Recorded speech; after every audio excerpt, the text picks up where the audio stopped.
Welcome to the kitchen table, where the jankiest of all casual budget decks battle it out in the gauntlets for bragging rights, but most of all, your viewing pleasure. Now, if you want to join our leaderboard and win a secret layer brought to you by our partner Card Market, you can do so by predicting the winner of the next match in the comments down below. This match is between the zombies and the insects. So, Bram, what do the decks have in store for us? The zombie deck is a tribal deck with a lot of small zombies that have different abilities. Valuable creatures like Wayward Servant, Grip Breaker and Undead Augur make you draw cards and drain life. The zombies also have a lot of lords in the deck to make all those small zombies a lot more powerful. And any good zombie deck needs to have a Liliana in it.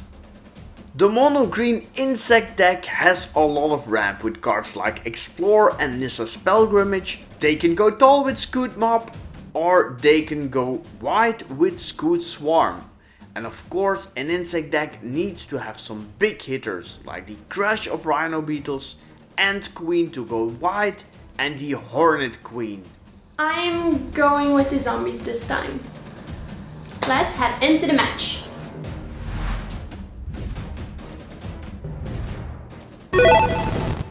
Fight! Green versus black, that's a little bit of life versus death, and black, that is the color of Liliana, untouched by death, the legendary planeswalker who likes zombies. Let's have a look at the insects. I already see 2 Nessian horn beetles and some land, so let's head into the games. The insects start with a forest, and that will be followed up by a nice swamp. 2 forests for a first Nessian horn beetle, a 2/2 that gets bigger when there are creatures with power 4 or greater on the battlefield. And here's a blinding mummy. Whenever another zombie enters the battlefield, you may tap target artifact or creature. Back to the insects now. The draw is a Rogue's Passage and another land. And here is another Nessian horn beetle with the attack from the first one. That's 2 damage for the zombie player. Back to the zombies. And there is Oketra. That's the draw, but that will be for later in the game maybe. Zombie playing deciding what he will do. Probably the Diregraph Colossus. And that's a real powerful one, because whenever you cast a zombie spell, put another zombie into play tapped, and because it's a zombie, the mummy can attack because it taps the Nessian horn beetle. Back to the insects now. Xanthic Swarm is the draw, and the play is a Beacon of Creation. Brings along 3 insects, so we have some more crawlers on the ground. And probably there will be also an attack from the horn beetles. And it puts the zombie player on 14. Back to the zombies now. A land is the draw. And that's also the play. It's a tap land and we'll have an attack from the blinding mummy. Let's see how the insect player is going to block. He will use all his insects to block, and there's a trade. 2 insects die, the mummy dies. But here is Liliana's Standard Bearer, a 3/1 zombie with flash. And when it enters the battlefield, you draw a card for each creature that died under your control. So you can see a lot of value, because the Diregraph Colossus will also make another tapped zombie.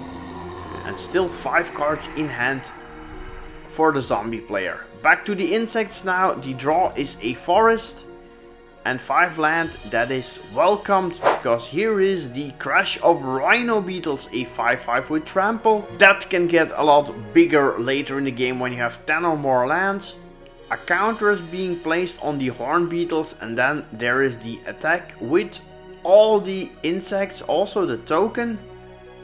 So we'll have a trade from the horn beetle, and the Standard Bearer, and the Colossus blocks a token. 3 damage. Zombies almost lost half of their life total, and let's see what they do now. Another zombie is the draw, land is the play, No missed land drops so far. And this one is right on curve. Liliana's Mastery is an enchantment that gives all zombies +1/+1, but it also brings along 2 zombie tokens that come into play untapped. So now all those zombie tokens are 3/3s. And the Colossus is also a 3/3, no attack. Back to the insect player. And there is another forest. And the Crash of Rhino Beetles is going into the Rogue's Passage for 5 damage. And there is a Xanthic Swarm as a follow-up play. So the insects are really putting the pressure on the zombies. Only 6 life left. Now they do have a nice grip of cards. They do have a lot of zombies on the battlefield, but watch out for that Rogue's Passage. Let's see what the zombies can do. Can they find some answers? 4 mana is tapped, and that is time for Liliana. There we go. Liliana untouched by that. A planeswalker with 4 loyalty. Its plus ability can put some zombies in the graveyard and then drain some life.